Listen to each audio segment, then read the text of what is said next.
Hi, to set up custom keyboard theme on Samsung Galaxy S25, firstly make sure that Gboard is installed on the phone.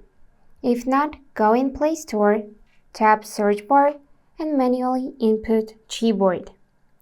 After that, find this app and install it. Now we need to open Settings, scroll a bit down, and choose General Management. After that, find Keyboard List and Default, tap Default Keyboard, and switch from Samsung to Gboard just by tapping it. And now we need to trigger a keyboard. For that, I'm gonna enable my app drawer and tap Settings icon on top of the keyboard.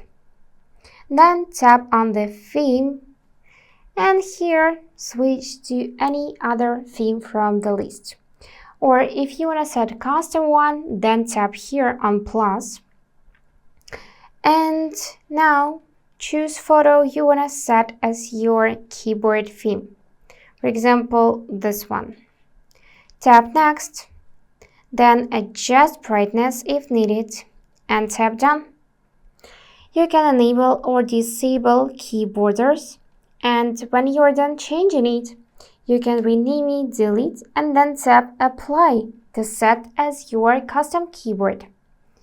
And this is the result. So that's all for today.